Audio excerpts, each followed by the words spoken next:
Every girl has a dream that a handsome prince will come to her on a white horse.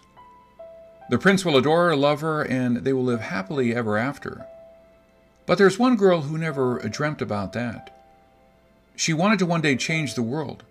She wanted to learn all she could and then share what she knew with the world. She wanted to make the world a better place, and she wanted everyone to care about the earth and everyone around them. So, what was this bookworm girl like? Actually, she was beautiful and sweet. And she has royal Sundanese blood from the Cirebon and Kunigan in West Java. But this girl is very different from most girls of her age. She enjoyed math, science, and was totally crazy about biology. She has a lot of friends, but instead of chatting with them about music and movies, she grouped them together to help them with math. Although she never cared about her looks, her beauty shined through like the brightest star.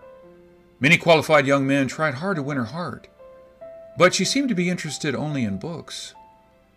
Until one day, a young man at her school, University of Bogor, sharing the same passion for learning, refused to give up.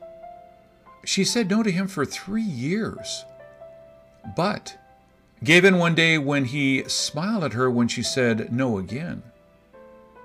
2 weeks later, the modest, shy young man proposed, and she agreed. It seemed like a match made in heaven.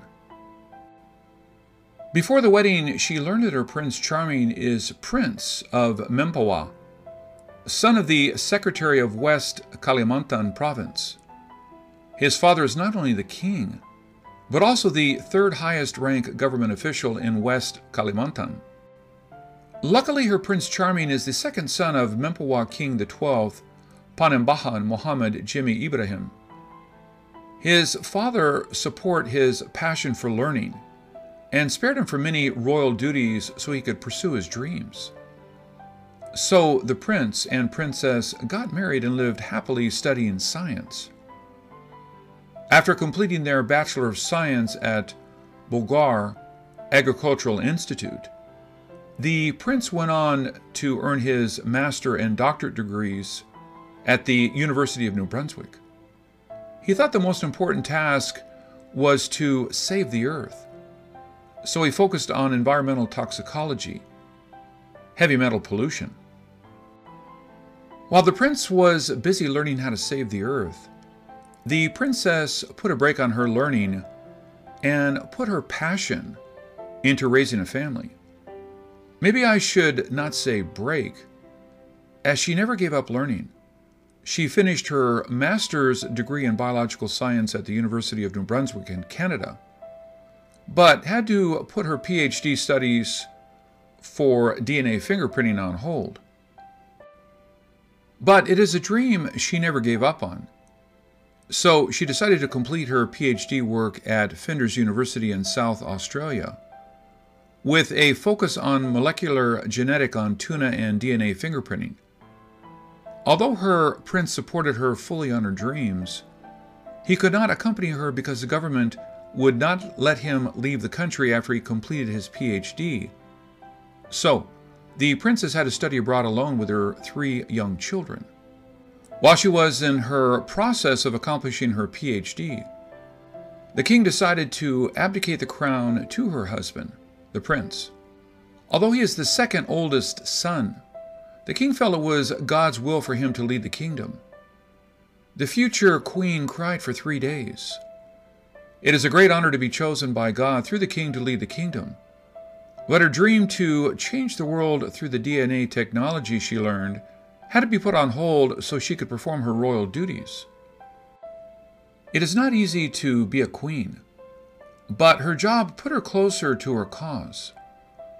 The cause to bring harmony to everyone. But luckily, she had the king on her side, and everyone in her kingdom was on the king's side. Although Amantubillah is a small kingdom, but it has been a kingdom of peace and hope. Back in 1727, to reward regarding saving his throne from the kingdom intruder, the Sultan Muhammad Zainuddin gave Opu Dang Menabun, his daughter, and the throne as the ruler of Mempawah district. Mempawah, located on the Equator line, with plenty of liquid sunshine and warm year-round weather, Mempawah became a green paradise for people of all religions and races. Actually, in 1810, the population in the main city of Pontianak consisted of 3,000 Malays, 1,000 Bugis, 100 Arabs, and 10,000 Chinese.